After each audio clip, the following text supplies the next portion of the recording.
Recentemente tive uma oportunidade ímpar de estar com um grupo de pastores de várias denominações. Ali naquela mesa, uma mesa mais estendida, nós tínhamos cerca de 16 a 17 denominações diferentes.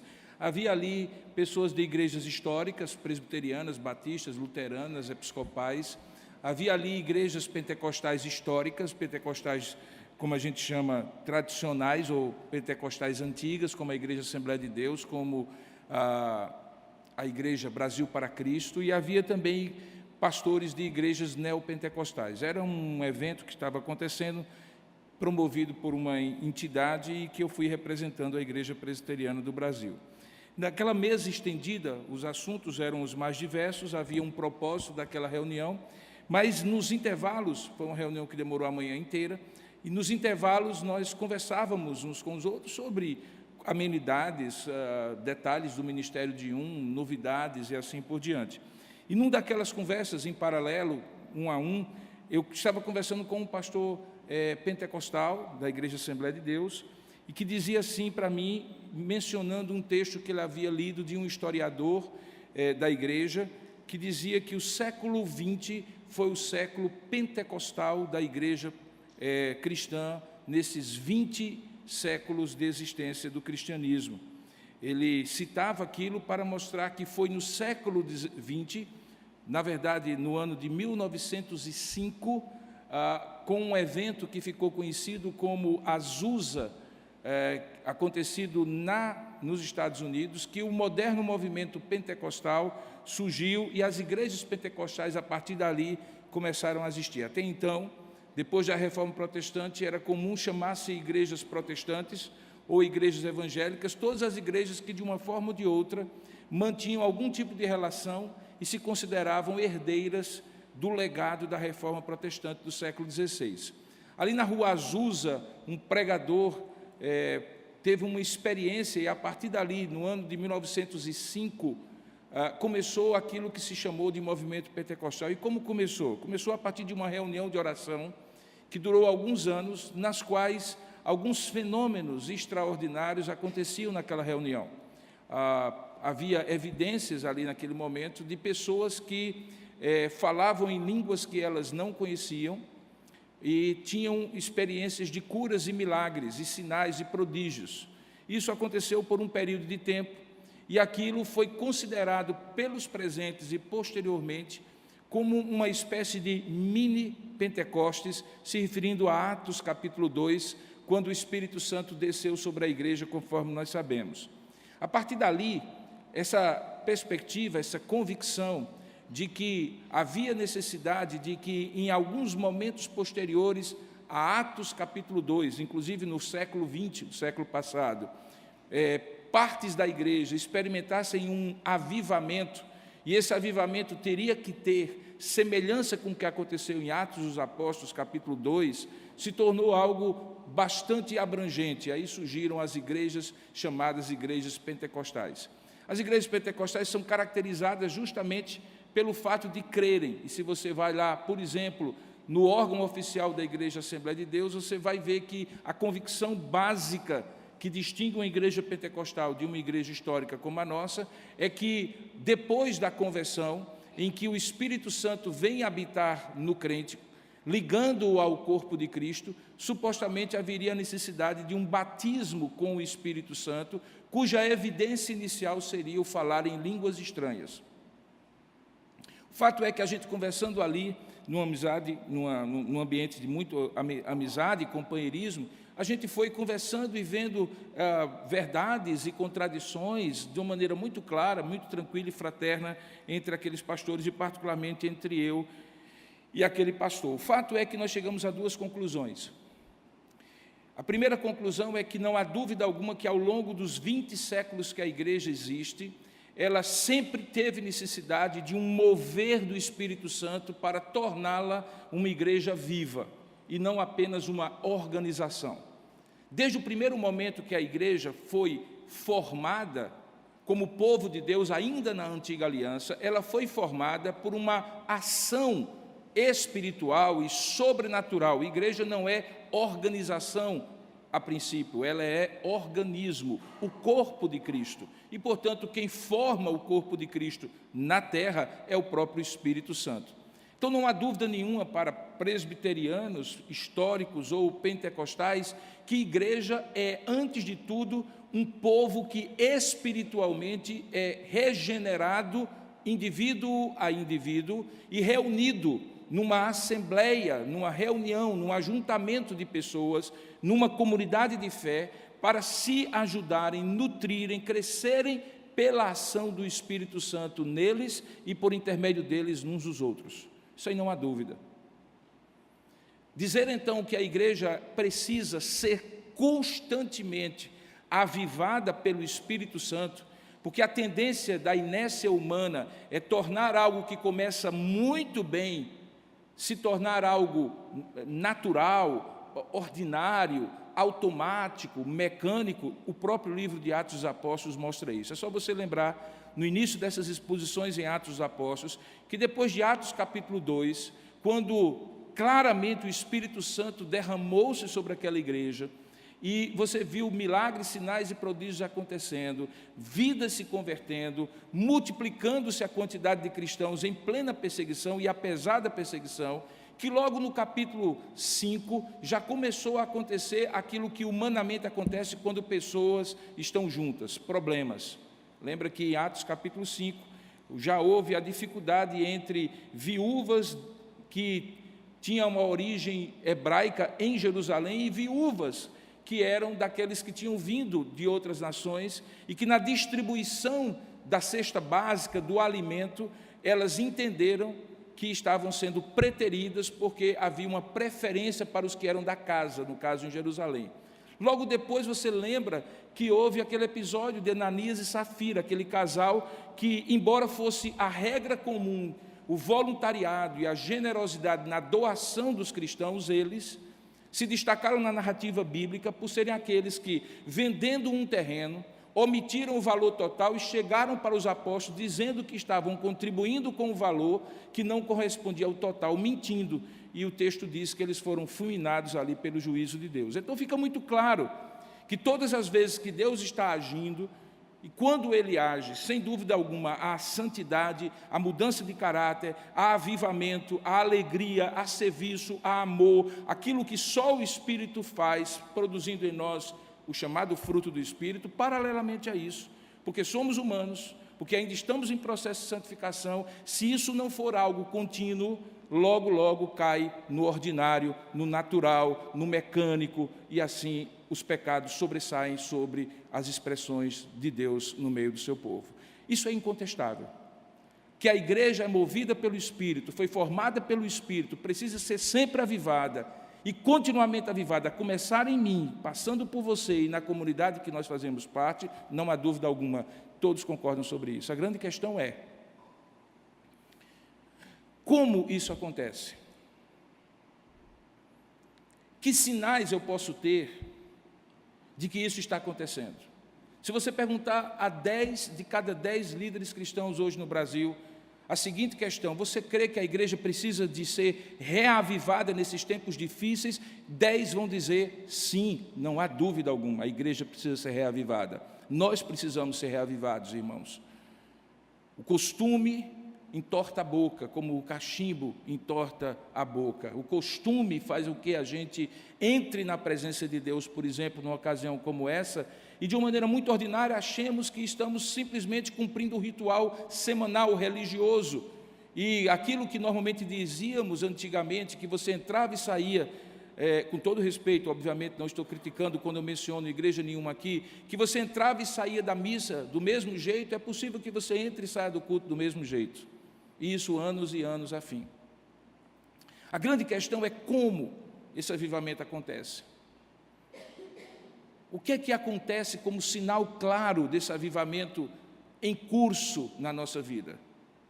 O texto que nós vamos ler agora, que é um texto que dá prosseguimento ao que eu expus pela manhã, conta um episódio em particular, que é um dos episódios que o livro de Atos dos Apóstolos descrevem sobre essa ação do Espírito Santo desde o início da vida cristã, do início da vida com Cristo de algumas pessoas, de alguma pessoa em particular. E eu gostaria, antes de ler o texto, de fazer uma pequena ressalva para você compreender bem como é que a gente deve abordar esses assuntos, e particularmente esse texto. O livro de Atos é um livro descritivo. Ele descreve, ele é uma narrativa. Tudo aquilo que a gente aprende como princípio bíblico é claramente ensinado na Escritura Sagrada, não apenas quando uma história é contada, mas quando a partir dessa história existe um ensino que dela é extraído e é ensinado para a igreja. Talvez aquilo que as crianças, ou nós quando éramos crianças, ouvíamos quando alguém contava uma história e perguntava para nós: qual é a moral da história? A moral da história é o ensino que a história da qual nós podemos extrair. O texto de Atos é um texto descritivo. E descritivo no sentido de que está acontecendo ali uma transição. Hoje pela manhã, por exemplo, nós conhecemos um homem chamado Apolo. E Apolo era um judeu de Alexandria, no Egito, que tinha saído de lá e ido até a cidade de Éfeso, onde encontrou um casal que havia sido deixado lá no final da segunda viagem missionária por Paulo, Áquila e Priscila. Esses, fugidos da perseguição e do decreto do imperador Cláudio em Roma, que expulsou os judeus e cristãos da cidade do império, da capital do império.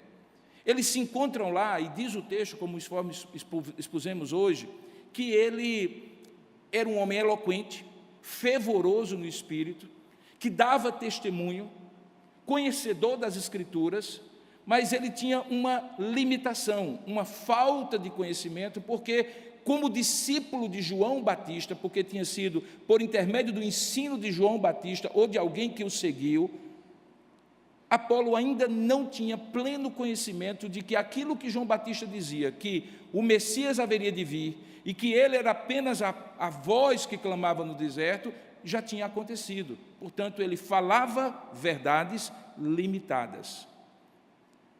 Naquela mesma ocasião, ainda na cidade de Éfeso, o apóstolo Paulo, como nós vamos ver, vai encontrar 12 homens, discípulos de João como Apolo.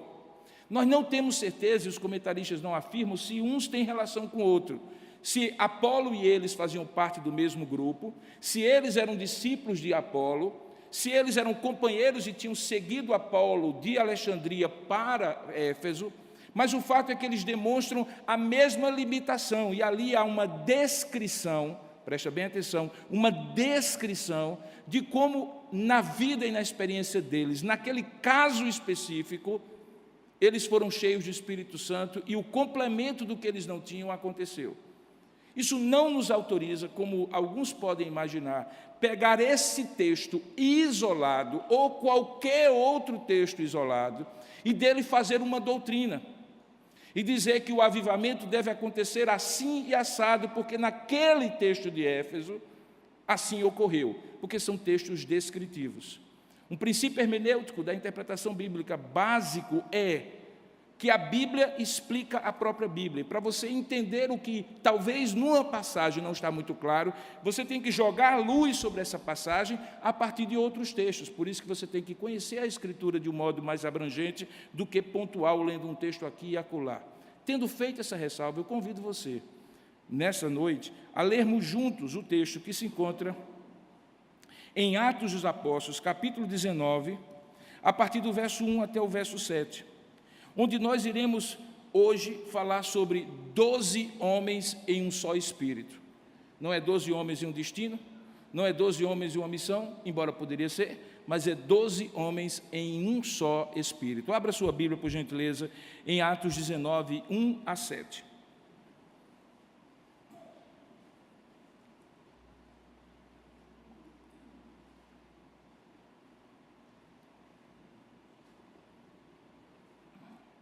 Aconteceu que, estando Apolo em Corinto, lembra que no texto anterior de hoje pela manhã, ele tinha saído de Éfeso e tinha ido para a região de Acaia, cruzado o mar Egeu e estava na Grécia. Então, Paulo, ou o escritor Lucas, faz a conexão. Estando, então, Apolo em Corinto, Paulo, que até então estava em Jerusalém, começa a sua viagem missionária e passa pelas regiões mais altas do interior da Ásia Menor, atual Turquia, uma região muito montanhosa. E chega àquela cidade onde ele havia deixado, no final da segunda viagem missionária, o casal Áquila e Priscila. Ele chega a Éfeso. E o que Paulo acha ali em Éfeso? Ele acha alguns discípulos. Ele então lhes pergunta: recebestes, porventura, o Espírito Santo quando crestes? Ao que eles responderam: pelo contrário, nós nem mesmo ouvimos que existe o Espírito Santo. Então Paulo perguntou: e em que, pois, vocês foram batizados? Eles responderam: no batismo de João. Então disse-lhes Paulo: João realizou o batismo de arrependimento, dizendo ao povo que cresce naquele que vinha depois dele, a saber, em Jesus. Eles então, tendo ouvido isto, foram batizados em o nome do Senhor Jesus, e impondo-lhes as mãos, Paulo, veio sobre eles o Espírito Santo, e tanto falavam em línguas como profetizavam, e eram ao todo uns 12 homens ali em Éfeso. Que Deus abençoe a sua palavra lida. Amém. Vamos orar juntos? Ó Deus amado, a tua palavra é verdade, é como luz para o nosso caminho e lâmpada para os nossos pés. Ela esclarece a nossa mente, ela desperta o nosso espírito, ela aquece o nosso coração, ela direciona as nossas vontades, ela nos leva para a verdade, porque ela é a verdade. Mas nossos olhares, nossos modos de ver esta verdade podem ser tão limitados, ó Pai, tão desvirtuados, que somente o Teu Espírito, o mesmo Espírito que inspirou esta palavra, pode iluminar a nossa mente. E é o que nós pedimos agora, que o Senhor abra o nosso entendimento, que o Senhor nos esclareça o significado dessa passagem, a maneira como o Senhor quer falar por intermédio dela a nós, nos ensina, nos exorta, nos edifica, nos conforta, como a Tua palavra, quando é pregada, tem poder para fazer. Que cada um de nós saia deste lugar, e também todos aqueles que estão participando remotamente, possam, onde quer que eles estejam, assim como nós aqui, ser impactados pelo Teu Espírito Santo. E que, ao final desta palavra, sejamos assim abençoados e venhamos a dar a glória devida ao Teu nome, em nome de Jesus. Amém. Queridos, você entendeu o que aconteceu aqui? Paulo sai da região de Jerusalém, onde ele havia feito um intervalo entre a primeira e a segunda viagem. Nós falamos hoje pela manhã que foi alguma coisa entre 1 ano e meio e 2 anos, provavelmente. Os comentaristas não têm uma precisão sobre isso. E então ele volta para aquela região onde ele já estivera 2 vezes, numa região maior chamada Ásia Menor, atual Turquia. E no caso específico, ele vai mais para dentro do continente. Na primeira viagem ele tinha ficado na parte mais sul da Turquia, onde nós chamamos de Galácia do Sul, onde 4 igrejas tinham sido edificadas. Na segunda viagem ele começou por ali, e dali ele derivou mais para a Grécia, só que agora ele entra para o continente, para a direção de uma cidade, na qual ele já tinha passado no final da segunda viagem, que os irmãos ali, naquela cidade de Éfeso, haviam pedido para que ele permanecesse. Ele havia dito no capítulo anterior a esse, capítulo 18, que ele não podia naquele momento, mas se Deus desse provisão e oportunidade, ele voltaria para vê-los. Deus então dá essa oportunidade e ele chega na cidade de Éfeso. Nós sabemos muito sobre a cidade de Éfeso, porque nesse capítulo 19, nós encontramos Paulo praticamente falando para os presbíteros daquela igreja a sua história de como foram os 2 anos e meio, quase 3 anos que ele permaneceu ali, depois que ele ali chegou, depois desse episódio. Nós conhecemos também muito sobre Éfeso, porque Paulo escreve a carta aos Efésios, que está no Novo Testamento, e que possivelmente é a carta mais profunda da lavra do apóstolo Paulo. Alguns chamam de o Evangelho da Igreja, porque ele de fato demonstra que aqueles 2 anos e meio, quase 3 anos, foram muito profícuos, muito abençoados. Aquela igreja se aprofundou na palavra, e isso reflete-se pelo nível de discussão dos temas que Paulo traz na carta, quando posteriormente escreve ele fala de coisas profundas, porque aquela igreja, por 2 anos e meio, quase 3 anos, ouviu a profundidade do Evangelho da boca do próprio apóstolo Paulo. Mas quando ele escreve a Éfeso, na verdade ele está escrevendo a uma região que inclui 2 outras cidades muito importantes, a cidade de Hierápolis e a cidade de Colossos. Aos Colossenses, ele também escreve uma carta que está no Novo Testamento. E se você tiver curiosidade, você vai ver que existe uma semelhança muito grande no texto de Paulo aos Colossenses e no texto de Paulo aos Efésios. Aquela cidade se tornou muito importante, a ponto de, anos depois, ser a sede de um dos concílios da cristandade daquela época. Mas aquela cidade era importante porque, não apenas do ponto de vista econômico e social, mas do ponto de vista político, como nós vamos ver nos textos a seguir, nos textos seguintes das próximas exposições. Ali estava uma das 7 maravilhas do mundo antigo, o templo de Diana dos Efésios, Ártemis, no panteão grego, romano. Aquele templo era uma joia da antiguidade, foi considerado uma das 7 maravilhas do mundo antigo. Aquela cidade era religiosamente pagã, claramente não afeita às verdades do Evangelho. Era uma cidade onde acorriam pessoas de todos os credos. Era uma cidade muito cosmopolita do ponto de vista religioso. Então não era incomum que homens como esses 12 estivessem lá perdidos na diversidade de pensamentos religiosos que havia naquela cidade. Apolo também tinha ido para lá. E embora o texto não diga por que Apolo saiu de Alexandria para Éfeso, mas certamente Éfeso, de alguma maneira, atraía homens como Apolo e atraía homens como esses 12 que estão aqui. De certa maneira, era atraente para aqueles homens o pensamento religioso diverso que havia naquela cidade. Quando Paulo chega ali, ele acha aqueles discípulos. A maneira como Lucas, o escritor de Atos, descreve é bastante sucinta. Ele reconhece que aqueles homens eram discípulos, mas ele não detalha de quem eles eram discípulos, a não ser nos versículos seguintes, quando o diálogo acontece entre eles e Paulo. Não diz qual era o tempo do discipulado daqueles homens, o quanto tempo eles conheciam as verdades que eles criam. Não diz qual era qualquer tipo de vinculação ou afiliação que eles tivessem. Eu creio que propositadamente Lucas, inspirado por Deus, diz, olha, eles eram discípulos. Seria o equivalente a talvez hoje, encontrando algumas pessoas, 12 em qualquer lugar, você dissesse assim, eram crentes. Mas como você sabe, hoje dizer que alguém é crente é um termo muito genérico. Crente em quê? Crente em como? Crente de qual igreja? Crente em quê? É simplesmente crente. Aqui eles eram discípulos. Quando Paulo percebe, provavelmente dá para entender aqui, que na interação com eles, que não tinha muita precisão, que ele não conseguia ter muitos detalhes para segurar em que aqueles homens criam, de quem eles eram discípulos, Paulo faz a primeira das perguntas.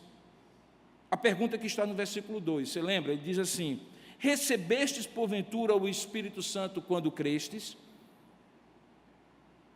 Eu deduzo dessa pergunta que está no verso 2, o seguinte, primeiro, Paulo achou alguma coisa estranha naqueles 12 homens. Porque veja, se eles creram, e ele diz, quando crestes, portanto, eles de alguma maneira expressaram para Paulo que criam, por que Paulo perguntaria, recebestes porventura o Espírito Santo? Porque era algo natural que alguém só creria se o Espírito Santo tivesse agido na vida dele.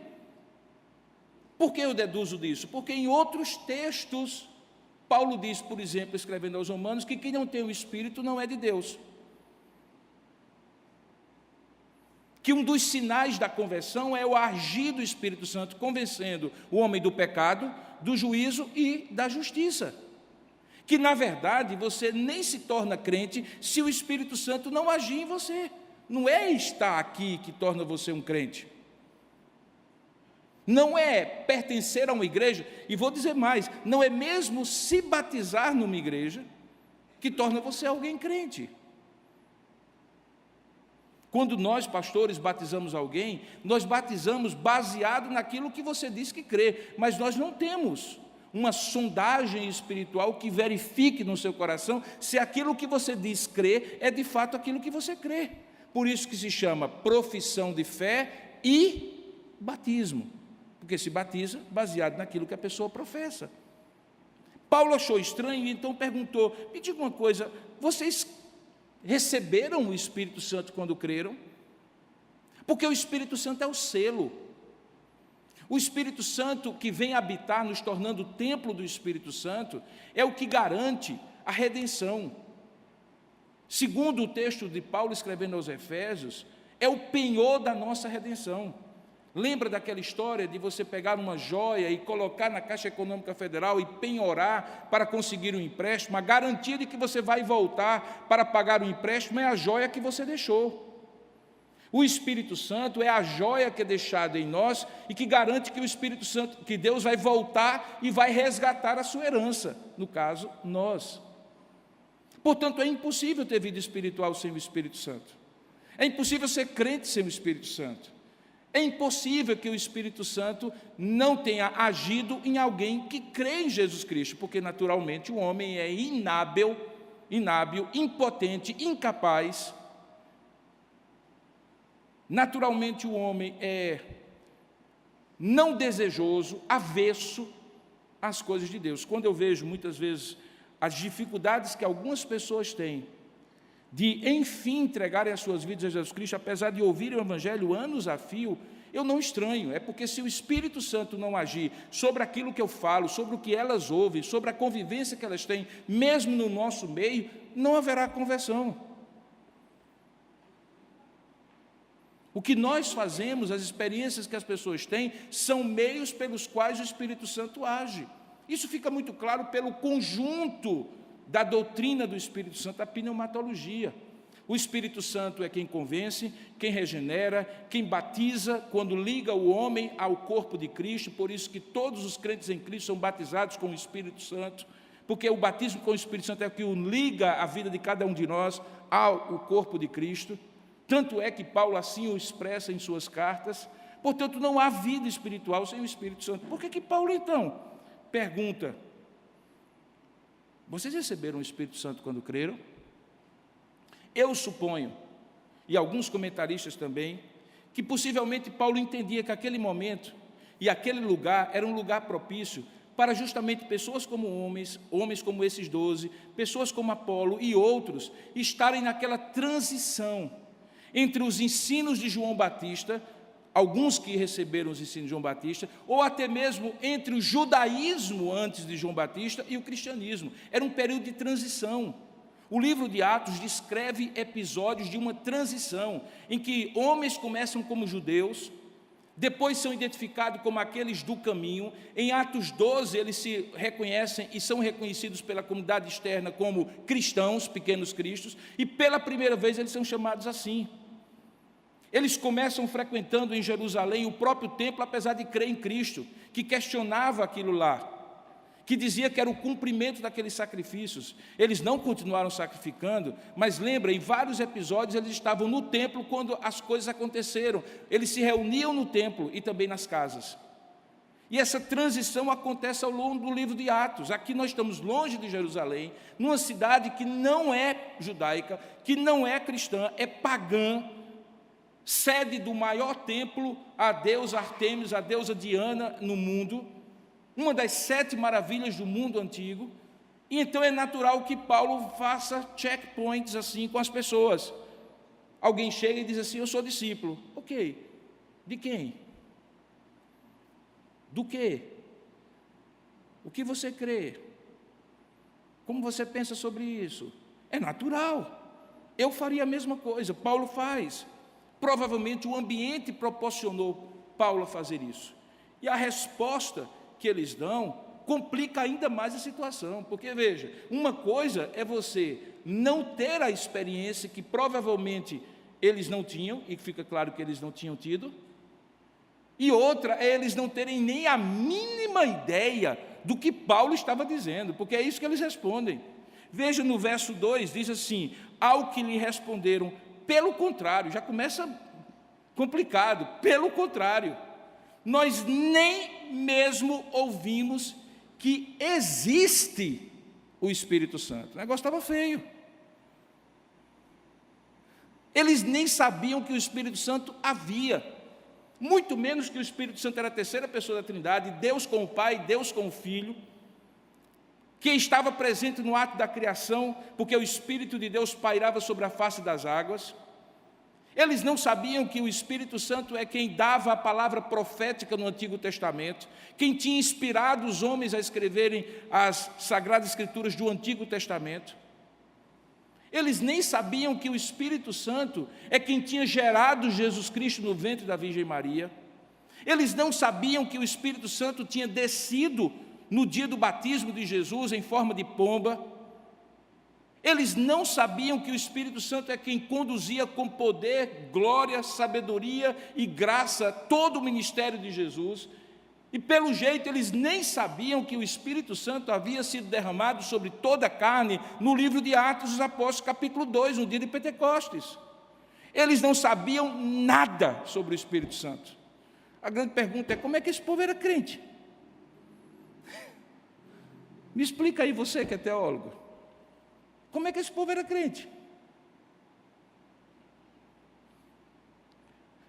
Eu não sei se Paulo se arrependeu de ir fazendo essas perguntas e descobrindo que a coisa era pior do que ele imaginava, mas a anamnese que ele fazia ali, aquele diagnóstico era fundamental, porque aquele feito seria chamado à ordem, aquela ausência seria preenchida, aquela necessidade de complemento seria realizada.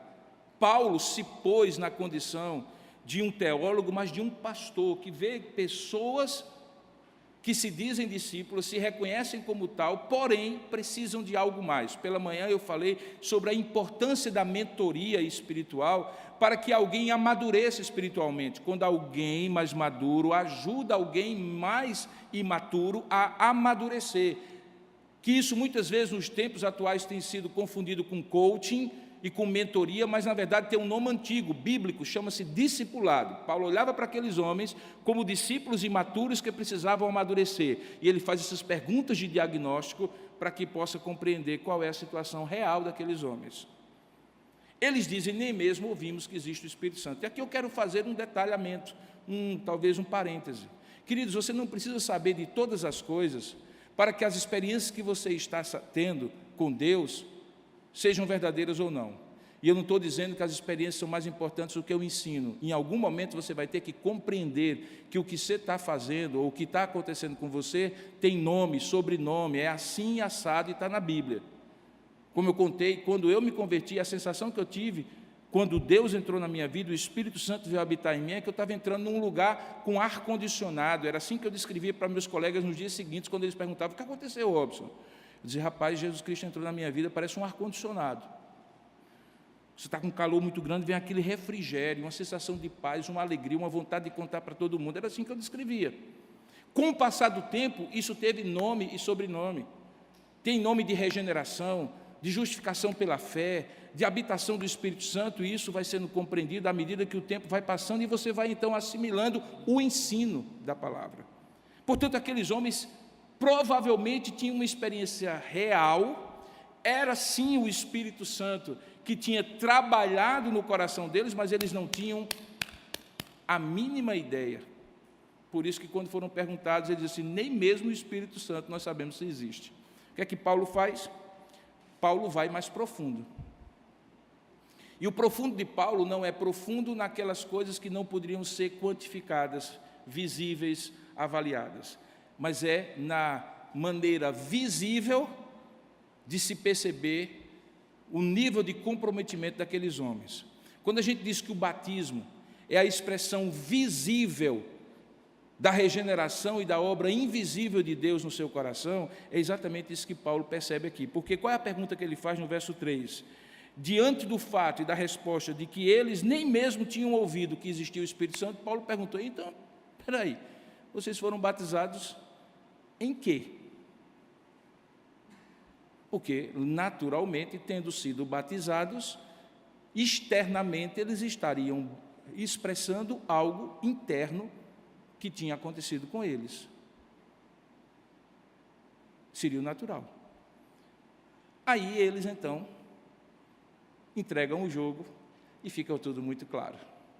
Se nós fomos batizados no batismo de João, aí agora você tem que dar uma ré para trás, como diz o Matuto, e lembrar do início do Evangelho. Lembra o que estava acontecendo ali? João aparece no deserto, figura estranha, vestido de peles de camelo, comendo gafanhoto e mel silvestre, cardápio naturalista, gordura zero, carboidrato zero, só proteína na massa do sangue.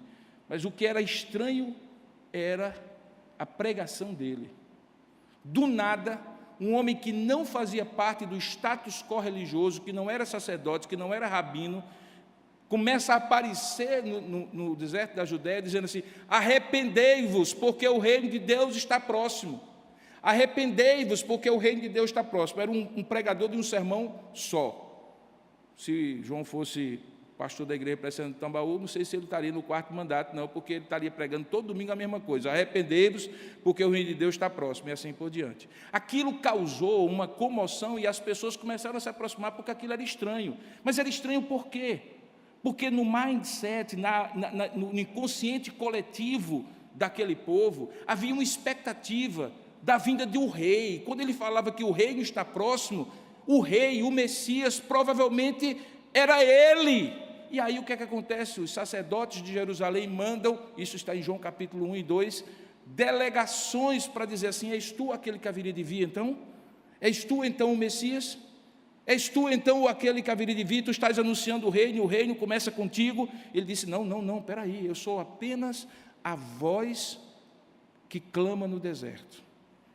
Eu estou cumprindo uma profecia de Isaías, que chama a mim e que me vocacionou 700 anos antes dessa hora, dizendo que haveria alguém que clamaria no deserto, voz que clama do deserto, endireitai o caminho para aquele que haveria de vir.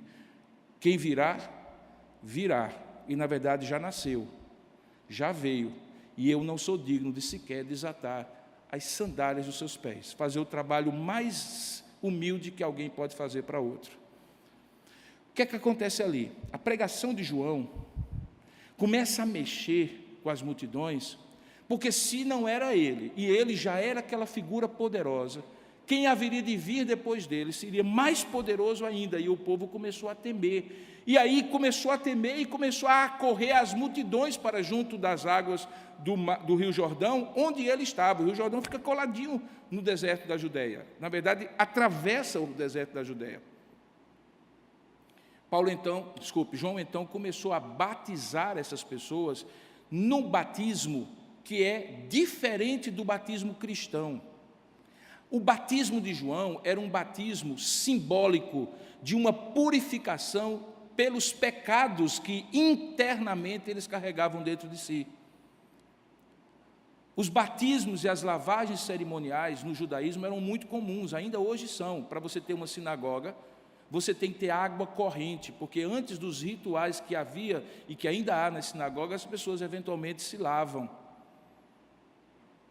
Na sinagoga mais antiga das Américas, Bar Casal, que está aqui em Recife, de onde judeus saíram para fundar Nova Amsterdã, Nova York, em Recife Velho, a descoberta que ali era a sinagoga decorreu do fato de que ali havia um poço de água corrente.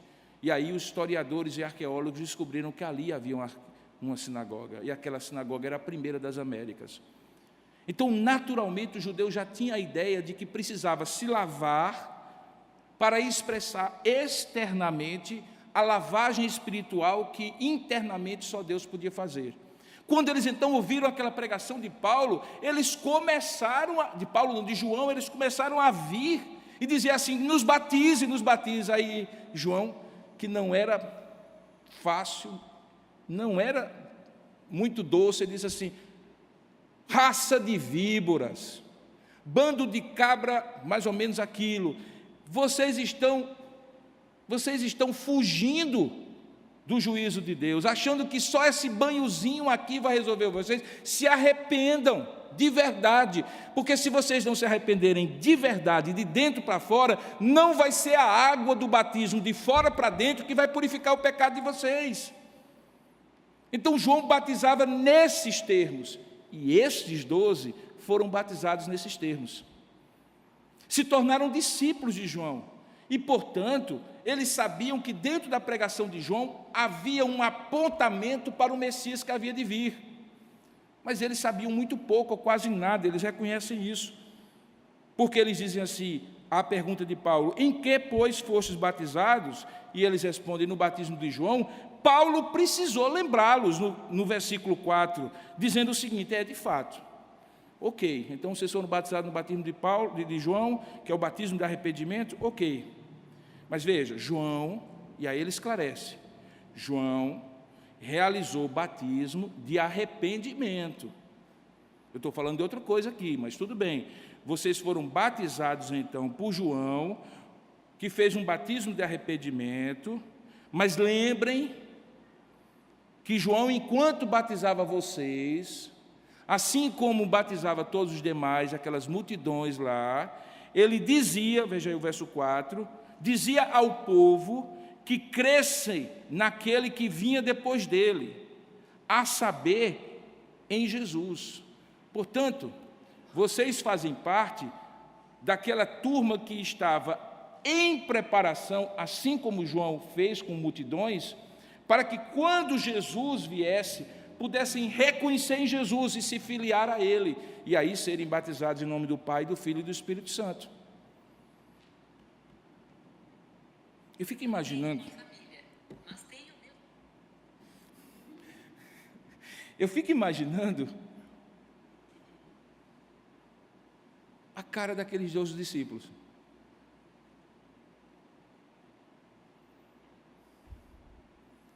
Peraí, como é mesmo?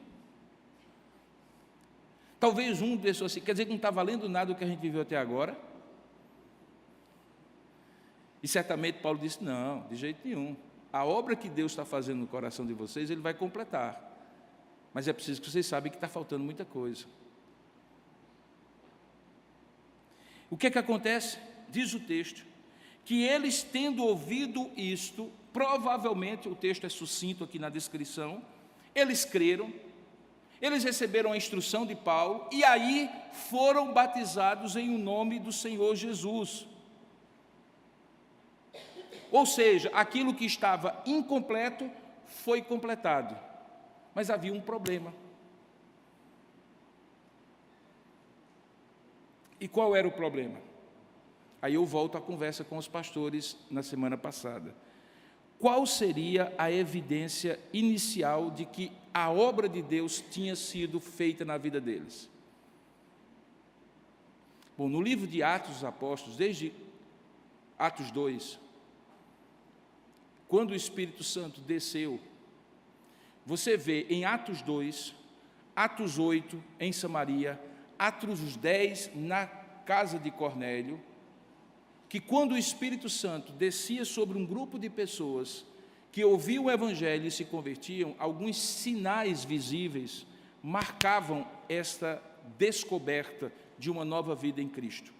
Era como se fosse um selo, tanto é que quando acontece na casa de Cornélio, e Pedro está lá, naquele episódio que ele vê o lençol descendo, com animais dentro dele, e o Espírito Santo, quando ele vai na casa de Simão, o curtidor de animais, na cidade de Jope, e Deus diz para ele, eu estou fazendo uma obra entre os gentios, por isso não considere imundo aquilo que Deus santificou. Diz o texto que quando Pedro prega o Evangelho para Cornélio e sua casa, o sinal que acontece ali é que o Espírito Santo desce e eles falam em língua.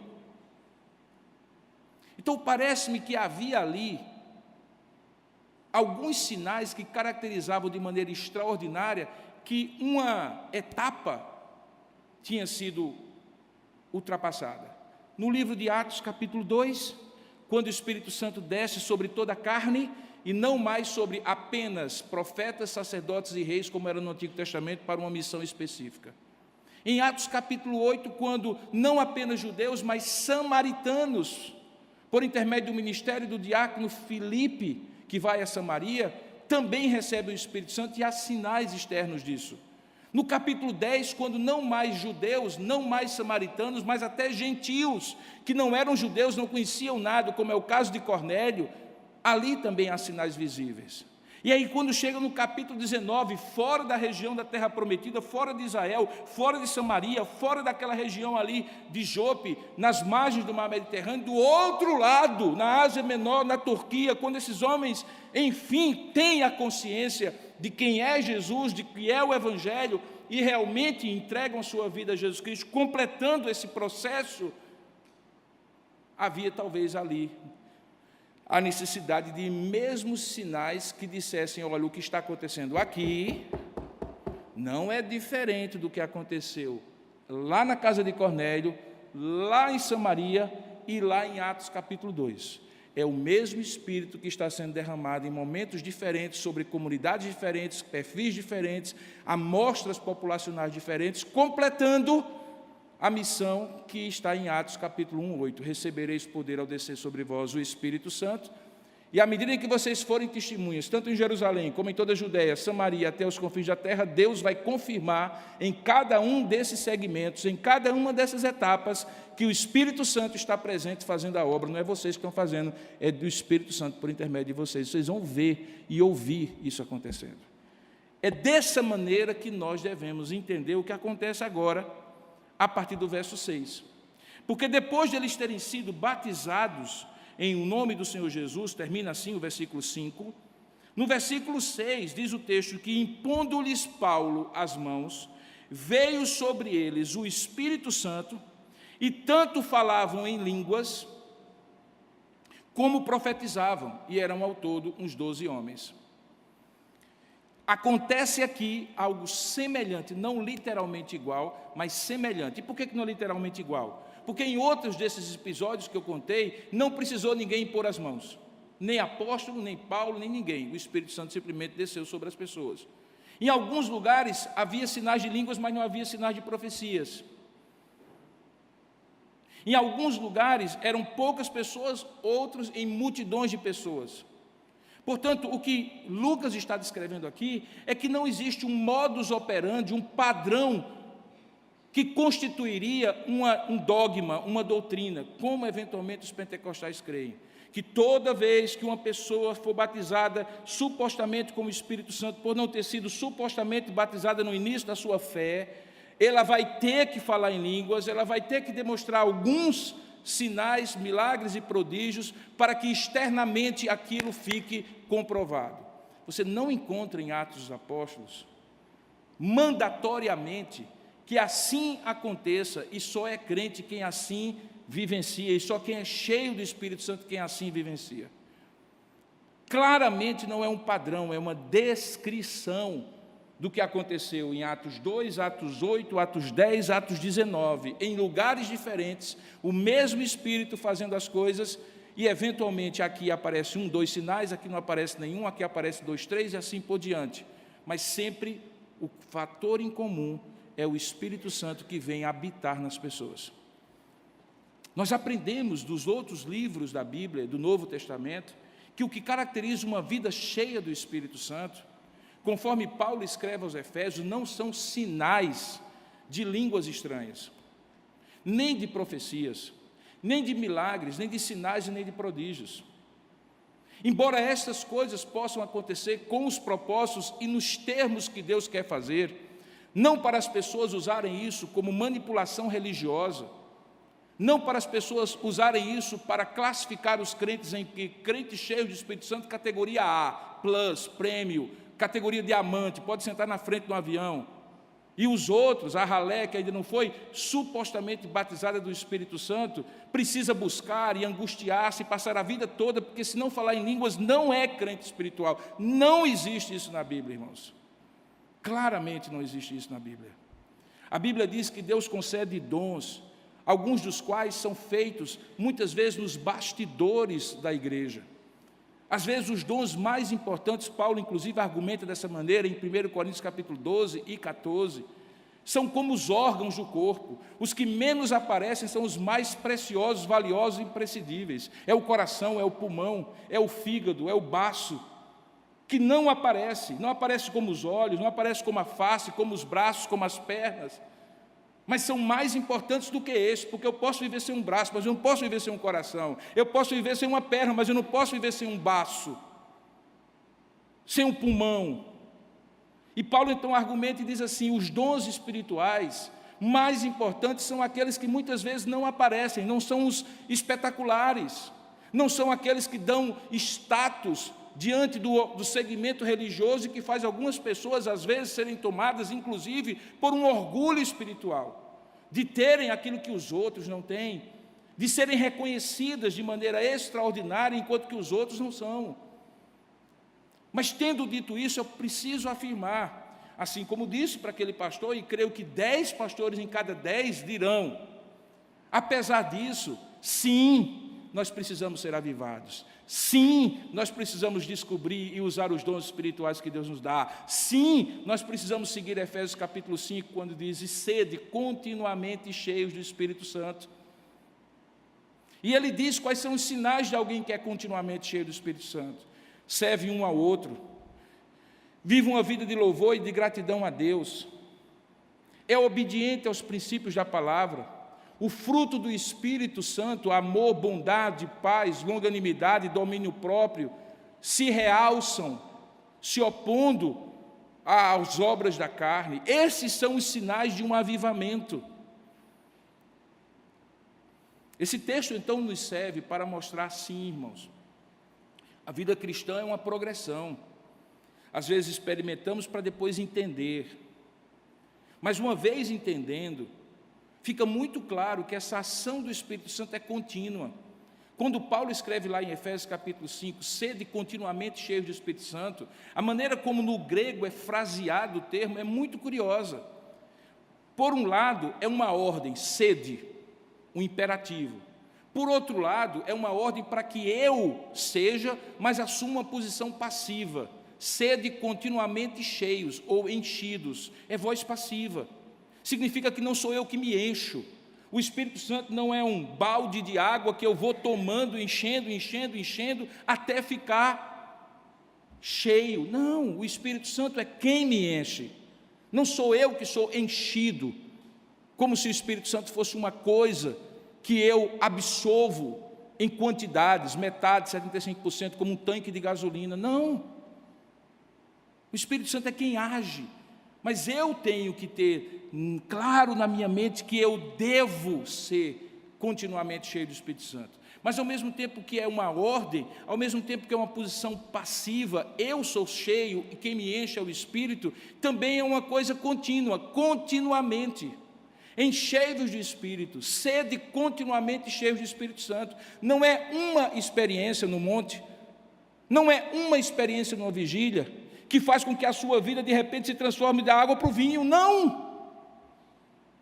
É possível que esses momentos sejam momentos realmente transformadores, mas eles precisam, quando você descer do monte, quando você voltar da vigília, que no dia a dia você seja continuamente cheio do Espírito Santo. Porque esse é o padrão. O Espírito Santo já habita em você e vai tomando partes de você, no sentido de ir controlando áreas da sua vida. Quando Paulo fala de sede continuamente cheio do Espírito Santo, eu gosto muito da ideia de que o Espírito Santo já, preste atenção, reside em todo crente, porque todo crente é templo do Espírito Santo, mas o Espírito Santo precisa e deve, e você precisa, presidir, residir e presidir a sua vida. E aí ele preside o seu casamento, a maneira como você faz negócio, a maneira como você cria filhos, a maneira como você vive sua sexualidade, a maneira como você vive, a maneira que você vive os seus negócios, as suas relações interpessoais, a maneira como você vê o mundo é presidida pelo Espírito Santo, quando você é cheio do Espírito Santo. Ele domina a sua vida. Ser cheio do Espírito Santo é deixar-se ser dominado pelo Espírito Santo. E isso de maneira contínua e não esporádica, não por uma experiência sobrenatural, extraordinária. Isso acontece aqui e provavelmente a história deles não continua, mas eles precisaram, assim como eu, assim como você, viver uma vida inteira, tendo essa experiência de, em momentos, em períodos de tempo, sentirem, viverem, existirem, conduzidos pelo Espírito Santo. e não por suas próprias vontades e projetos pessoais. Você já passou por essa experiência, eu tenho certeza disso. De épocas da sua vida, períodos da sua vida, que você viu claramente que Deus lhe colocou na mão e disse assim: é por aqui. Fez coisas extraordinárias na sua vida, lhe usou de um jeito que você disse assim: gente, não fui eu que falei daquilo naquela reunião, não fui eu que fiz aquilo. Eu tive aquele insight, vamos colocar nesses termos, aquela intuição espiritual de fazer isso, e quando vi que estava fazendo, e Deus abençoou, e foi uma maravilha. A ideia é que isso seja uma constante, e não uma coisa esporádica na sua vida. É o que eu preciso, é o que você precisa. Ser continuamente cheio do Espírito Santo. Por isso o tema é 12 homens em um só Espírito. E aqui eu diria, quantos em um só Espírito? Quantos em um só Espírito? Porque nós estamos em um só Espírito. A grande questão é se esse só Espírito, esse único Espírito, está dirigindo, conduzindo, enchendo, capacitando, usando as nossas vidas numa base diária e contínua. Porque é isso que Deus quer para nós. Como eu falei no início, esse texto é um texto descritivo, mas vejam como é que eu fiz a mensagem. Eu fui buscar em outros textos para fundamentar o que provavelmente estava acontecendo aqui, e que estava acontecendo aqui. Lucas não descreveu tudo, são os outros textos que me chegam à conclusão que eu acabei de compartilhar com vocês. E aí vem uma coisa interessante, irmãos, com a qual eu concluo. Lembra que eu perguntei naquele fórum lá, conversando com aquele pastor, e eu disse a vocês aqui que havia duas constatações, que, sem dúvida alguma, a igreja precisa de avivamento em todo o tempo, e que nós precisamos, particularmente desse momento histórico no Brasil, sem dúvida alguma, mas que a grande questão era como, de que maneira. Eu quero compartilhar com você, querido. Não existe avivamento espiritual fora da palavra de Deus. A palavra de Deus é a palavra viva que o Espírito Santo usa, por isso você está agora me dando toda a sua atenção, e certamente não é o pastor Robson, mas é o que Deus provavelmente está falando com você em alguns momentos da mensagem. A palavra de Deus é a espada de dois gumes que perfura o meu coração ao mesmo tempo que perfura o seu, discerne os seus pensamentos, separa as vontades da sua carne das vontades do Espírito, orienta a sua vida, lhe dá discernimento e conduz a sua vida. Ela é luz para o meu caminho, ela é lâmpada para os meus pés. A palavra é o manual do fabricante, o guia, a expressão correta do caráter de Deus e da vontade de Deus. Aquilo que é a nossa única expressão de fé e prática, como nós dizemos no batismo. Portanto, o avivamento passa necessariamente por você conhecer a palavra, e para isso você não precisa fazer curso de teologia, você não precisa ir para o seminário, você não precisa se tornar isso, aquilo outro, basta você ir à palavra como vai a um prato de cuscuz com ovo todo dia de manhãzinha, para lhe dar sustância espiritual. Porque eu, se tiver um prato de cuscuz com ovo todo dia de manhãzinha, eu sou um homem mais feliz, mais abençoado e mais alimentado, todo dia. Não precisa mudar não, pode ser cuscuz com ovo todo dia. Existe uma substância material que a gente precisa, existe uma substância espiritual que a gente precisa. E essa substância está na palavra. É a palavra que guia esse avivamento espiritual. Experiência sem palavra vai virar misticismo. Ah, Deus me falou, ah, Deus me mandou, ah, Deus disse, ah, Deus falou, e aí vira um samba do crioulo doido, porque quem é que vai contestar quando Deus diz a alguém que ele falou isso e aquilo outro? Eu não vou contestar, no máximo eu vou esperar para ver se aconteceu ou não, e se não aconteceu, aquela pessoa estava equivocada, redondamente equivocada. Mas é justamente aí que reside o perigo, quando a minha vida começa a ser tão subjetiva, que eu vou depender de um irmão ou de um irmão para dizer o que é que eu vou fazer, ao invés de eu mesmo conhecer o que eu tenho que fazer à luz da palavra. Porque a promessa que Deus faz por intermédio de Jesus é: e receberei o Espírito que estará convosco e em vós, e Ele vos guiará a toda a verdade, e vos fará lembrar de todas as coisas que eu vos tenho ensinado. O Jesus disse que o Espírito Santo é o mestre, que a Bíblia é o manual, e que Ele nos guia de uma maneira tutorial, sem nenhum intermediário.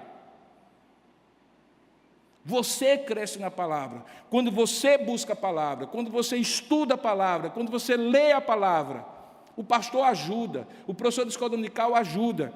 Aquele processo de mentoria de alguém mais experiente que ajuda alguém que está em amadurecimento. Mas nada, nem um sacerdote, nem um pastor, nem uma profetisa, nem um apóstolo, nem ninguém faz por você o que você precisa fazer. Conhecer a palavra, este é o caminho do avivamento. Falando de cuscuz e de ovo, quando tem uma manteigazinha da terra, fica mais gostoso. Eu como sem manteiga da terra, mas com manteiga da terra fica mais gostoso. E vocês pensam que eu estou brincando, mas é porque tem um elemento junto com a palavra, que é o elemento que faz a palavra descer,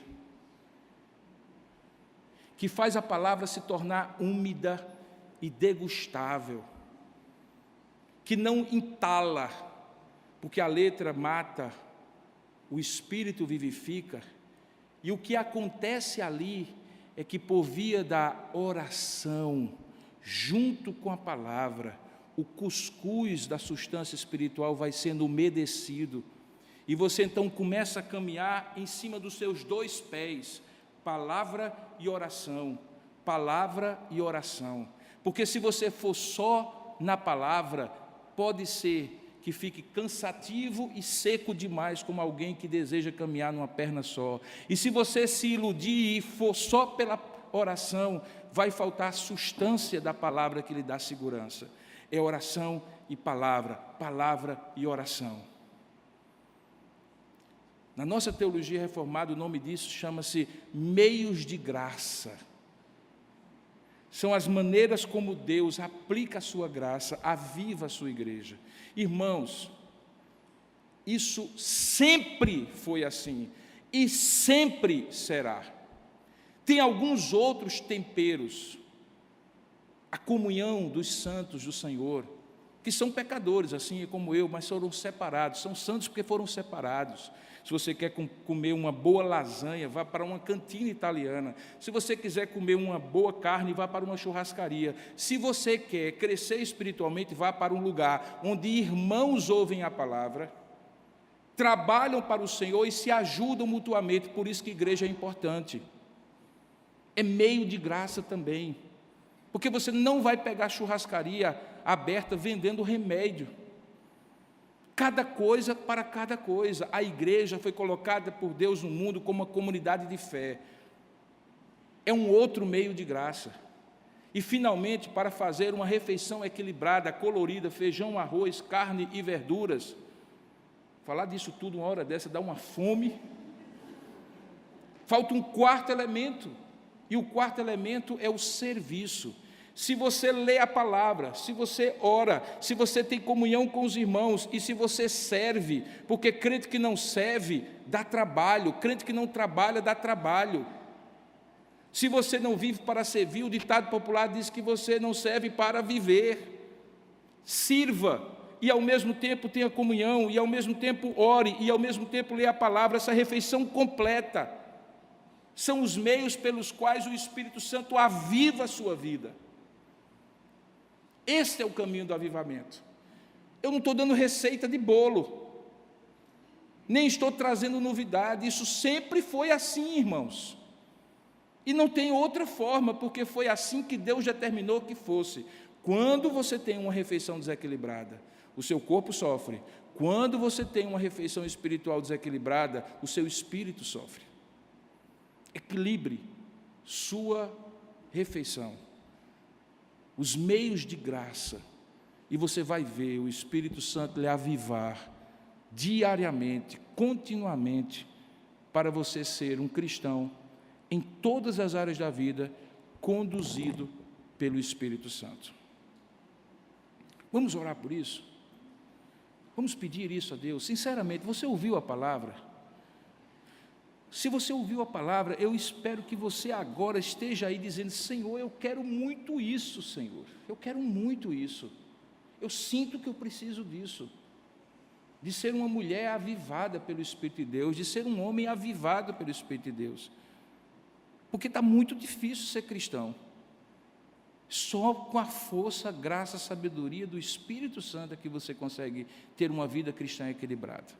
Então, se você quer isso mesmo, como uma angústia profunda da sua alma, peça agora a Deus, aí onde você estiver, clame a Deus, aviva, Senhor, o meu coração, aviva a minha vida, aviva a minha igreja, aviva a minha família, meu casamento. Senhor, nós queremos ser cheios do Teu Espírito Santo na terra. Vamos orar juntos? Ó Deus amado e querido Pai, na Tua santa e bendita presença, nós sabemos, ó Pai, que a Tua palavra foi pregada, e ela é poderosa para mover os corações.